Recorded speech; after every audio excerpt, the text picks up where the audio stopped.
ये खबर पारुल यूनिवर्सिटी द्वारा प्रस्तुत की गई है। वही पुलिस प्रशासन आके 4 दिन में भरत तिवारी को गोली मार के जा रहा है और 12 दिन तक उस पुलिस प्रशासन को पूरा बिहार का पुलिस नहीं ढूंढ पा रहा है। कैसी बात कर रहे हैं आप? अन्याय भइल बा, अन्याय हो हमने के सुनिश्चित इसका नाम इसमें उसको कहीं जेल भेज रहा है सरकार करेगा। इसका जेल जुडिशियल भेजिए जिसका नाम इंक्वायरी हो रहा है ना, बस इसीलिए जुडिशियल इंक्वायरी कराया जाता है कि तुरंत जल्दी से हो। बस थोड़ा सा इतना धीरे रखते, 2-4 दिन का धीरे रखते, सरकार सीरियस है इसको लेकर। सरकार सीरियस इसको लगाइए ना। ये क्यों कह रहा है कि वो आतंकवादी था? देखिए, कोई मंत्री सीरियस नहीं होगा, मंत्री इंडिविजुअल है। वो पार्टी को कौन समझाएगा? नहीं, आप देखिए जो काम अब ये रहल है पर आई थी सारा लगी बात सारा लगी।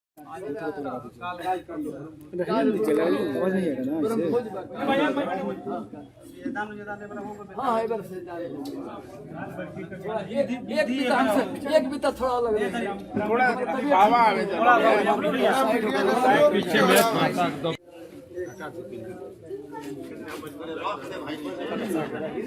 यार भगना के हैसियत से आई मामा गाँव वो हमरे की नहीं, हम सरपंच साहब के भतीजे। कार्रवाई नहीं हो रही है, बस बार बार केवल ये सत्तावना दी जा रही है। लोग समझ रहे हैं कि 10-15 वक्त रहेगी, इसके बाद सब शांत हो जाएगा। ये गलत समझ रहे हैं। ऐसा जो पूर्व होता आ रहा है वही लोग कर रहे हैं, यहाँ कुछ नहीं हो रहा है। ऐसा होगा, आप वही पुलिस प्रशासन आके 4 दिन में भरत तिवारी को गोली मार के जा रहा है और 12 दिन तक उस पुलिस प्रशासन को पूरा बिहार का पुलिस नहीं ढूंढ पा रहा है। कैसी बात कर रहे हैं आप? आपकी भावना बताइए। चार भगना है यही गांव के। हम अगवा कुछ बोला था, बोले के ताही से हम नहीं आए, दुख दर्द बट्टी जा। अगवा यही गांव के नु है। कहाँ के है? जे गांव बा ना ये जे ना कहाँ के हैं? यूपी से आले। हाँ, तब ज्यादा समझ में आवता मेरा। रोज शांत रहे। यूपी से आयल बनी आई जावी गांव के भगना। पूरा भारतवर्ष का मामला है, पूरे भारत। ठीक बाबू, लेकिन ऐसी बात गांव के लोग कर रहे हैं वो नहीं।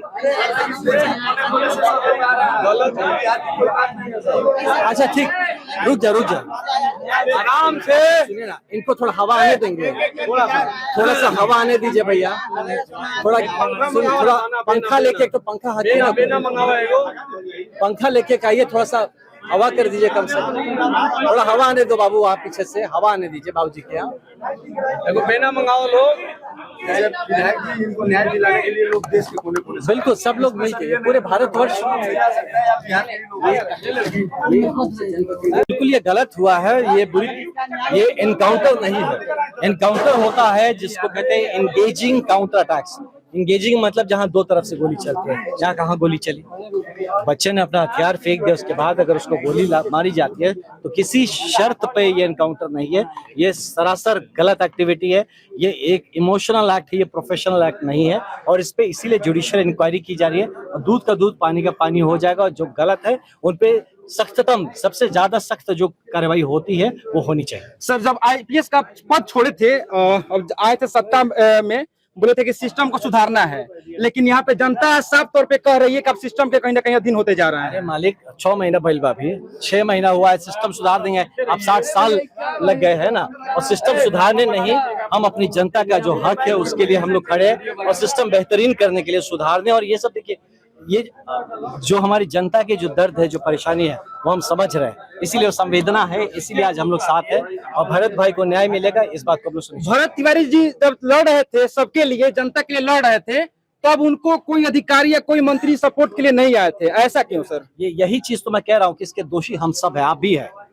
कि क्यों नहीं भरत की बात आपने तब उठाई जब भरत उठाया था, तब आपका माइक कहाँ था? हाँ, आज जो माइक लगा के हमसे पूछे, तब आपका माइक कहाँ था? भरत के लिए आपका माइक क्यों नहीं उठा था? ये प्रश्न हम सबको एक दूसरे से पूछना चाहिए। हमारा बच्चा क्यों शहीद हुआ, हमारे बच्चे को अपना जान क्यों देना पड़ा? हम सब उसके गुनहगार, मैं भी हूँ, आप भी हैं। तो इसलिए आगे कोई भरत ऐसा ना हो, इसका हमें सुनिश्चित करना है।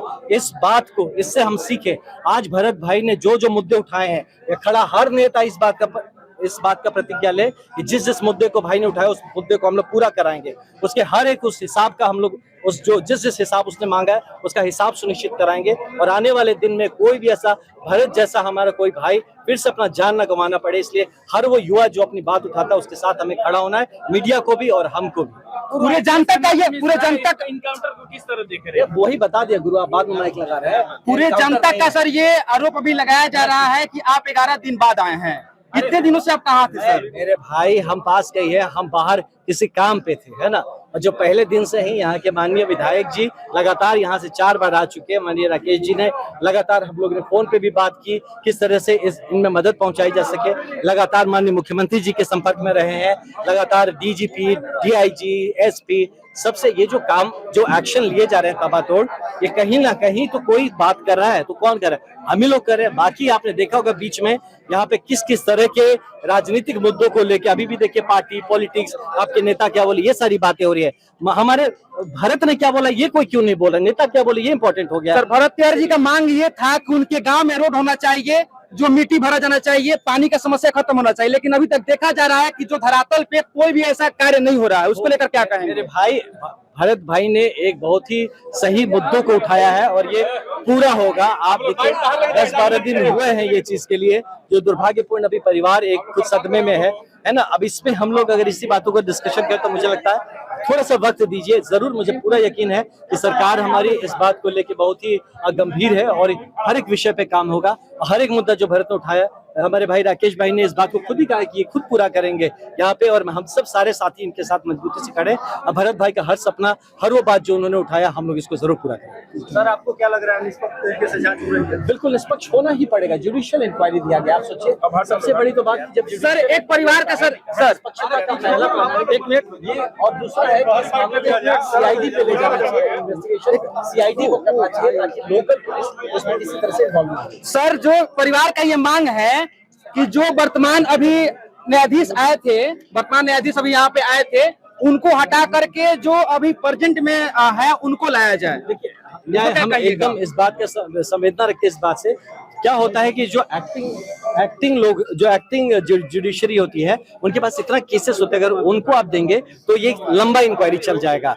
इसीलिए एक बहुत पुराने रिटायर्ड नहीं होते, बट रिटायर्ड न्यायाधीश को लाने का कारण होता है कि पूरा फोकस के साथ एक ही केस को इंक्वायरी करेंगे और जल्दी से जल्दी इसका निर्णय लेंगे, इसलिए दिया जाता है रिटायर्ड को। उनको अगर रेगुलर कोर्ट में दे देंगे तो कोर्ट चलेगा अभी 10 साल तक, तो 10 साल तक हम लोग थोड़ी वेट। परिवार का साथ और मांग है कि हमको उन पे भरोसा नहीं है किसी कीमत पे। वो जो न्यायाधीश हैं उन पे भरोसा नहीं है। ये मेरे आईडी चैनल पे चला है सर, उसको क्या कहिएगा, कैसे देखते हैं? मतलब हम लोग साथ खड़े हैं हमारे परिवार के साथ, और अभी देखिए कहीं तो भरोसा करना पड़ेगा, नहीं तो कहाँ से न्याय आएगा? कहीं से तो एक रास्ता खुले। तो मुझे लगता है एक रास्ता खुला है, उसके माध्यम से हम लोग चलते हैं। सीआईडी का इसका इन्वेस्टिगेशन सीआईडी को इसका मांग हम लोग करते हैं कि ये रेगुलर पुलिस की इन्वेस्टिगेशन से सही मामला नहीं निकलेगा, ये मामला सीआईडी के इन्वेस्टिगेशन में जाना चाहिए। जुडिशियल इंक्वायरी का जो रिपोर्ट आता है उस पर त्वरित कार्यवाही होगा। इस बात का ध्यान रखें, अगर इंक्वायरी रिपोर्ट के बाद त्वरित कार्यवाही नहीं होते तब हम कह सकते हैं कि हमें इस बात पे शक। ये सर आप आईपीएस रह चुके हैं, ये गलत हुआ है या नहीं? बिल्कुल गलत, सरासर गलत है। इसमें देखिए मैं गलत, अगर ये सही हुआ होता तो मैं यहाँ बैठा होता, बताइए। गलत हुआ है, इस संवेदना के साथ यहाँ बैठे हैं, ये बिल्कुल गलत है, ये सरासर गलत है। हो गया।